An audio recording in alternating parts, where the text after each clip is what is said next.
I have wanted to write one of these for a while. Feedback is nice. Humanity is. Well, we don't really know. Technically they are vertebrate mammals. They call themselves, but they act like none other in the galaxy. They spread like a wildfire in a manner that had never been seen before. However, I'm getting ahead of myself. We, and the caretakers of the stars, are the oldest race by far. Our species has observed the evolution of the galaxy and her inhabitants for over 1 million millennium. We watched as humanity grew and adapted. But theirs was a slow ascent. Thousands of other races formed within a period of plus or minus 1,000 years of the humans. Many, like the Grasshi and the Tenvil, died off from constant warfare. Others, like the Abanvazesh, consumed the resources of their planet and their system, and failing to escape their sphere of influence, it died and became their tomb. Humanity charted a similar course.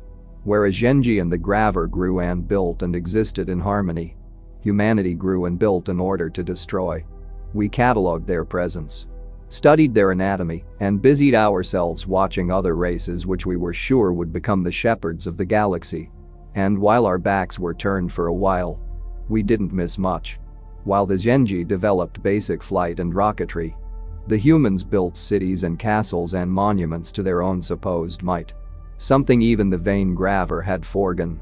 When the Graver took the first leaps into space, humanity painted and explored. The Zenji colonized 5 of their 7 moons, while the humans made their first electric lights. But we blinked and missed most of that. We turned back to watch humanity grow. And in a moment we knew they were to die. Millions of men. Hundreds of thousands of machines. All cast into the mud over a squabble of kings. Half a continent was trod into dirt. We wept. For even as little promise as they showed, the death of humanity would be a sad day. However, to our surprise, they stopped fighting. Paper was written on. Maps were drawn up. And rage simmered. Still, the death had stopped. We rejoiced. For perhaps the bloodshed had been enough to awaken a sense of empathy. To our dismay, such was not the case. Vengeance propelled evil men to power. And havoc was unleashed just a few years later. Great machines carried men across the open land to fight and die with remarkable speed.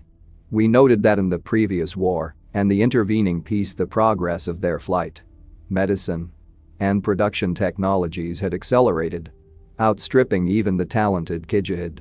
We wept anew as the humans mindlessly slaughtered their own kind, on and off the field of battle, in horrifying numbers.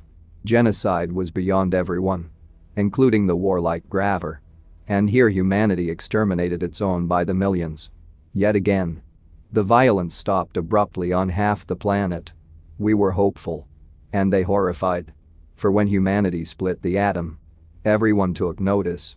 And we were afraid. A pact was signed by the spacefaring species that none would interfere with the humans. It was best that this candle be left to burn out. They decided. We were impartial and unbiased. And even we agreed. But after the war there was peace. Even freedom.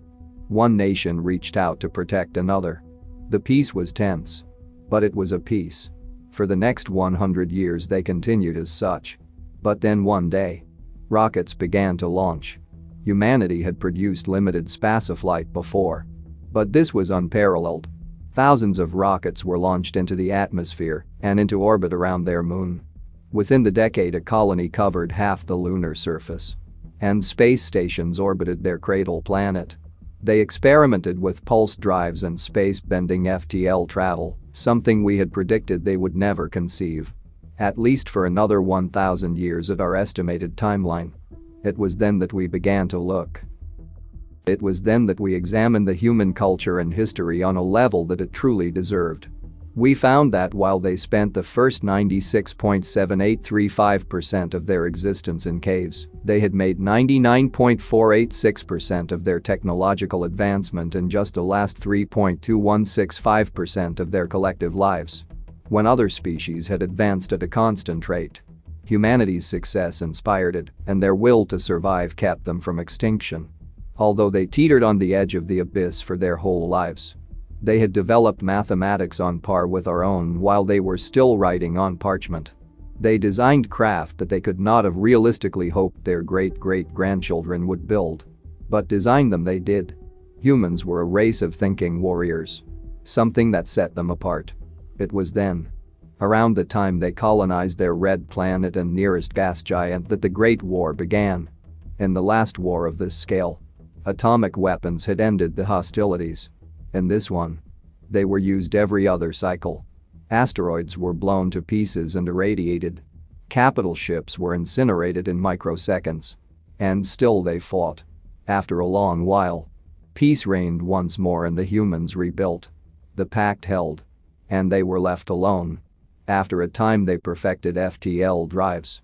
And they expanded into the Gulf. They arrived at their nearest stars quickly and they colonized. They set up rapidly in the gulf of empty space that we had left vacant as a buffer to let the humans burn themselves out. However, it seemed that that would not happen. Still, many races argued. The Kigahit and the Genji voted to stay away from humanity, given its violent tendencies. While the Graver argued in favor of wiping them out to stave off a war that would have been costly for all. And while they argued, the humans built and advanced and grew to dominate the planets they claimed. The humans were very physically sturdy. They were not the fastest, strongest, and most agile race, but they blended all of those attributes with a nearly supernatural will to survive. The human body, as is the case with all sentient species, is limited greatly by their own mind. But when Graver or others are threatened, they fight and often die. Humans don't. They don't fight. A fight implies that it can be won by either party. When a human is threatened sufficiently, there is nothing they will not do to survive. And this frightened many of us looking down from our heavenly posts. After a time the humans waged small wars with neighboring races. But these were petty border disputes. The humans traded equally with all, and they became well respected among the stars. The Kigahit offered to give plasma weaponry to them, but the humans declined, insisting that their solid-state projectile and kinetic weapons were sufficient. And they were for their petty squabbles with their greedy neighbors. That all changed. However, when the Graver Council decided that the humans had overstayed their welcome. If you enjoyed this video, don't forget to subscribe.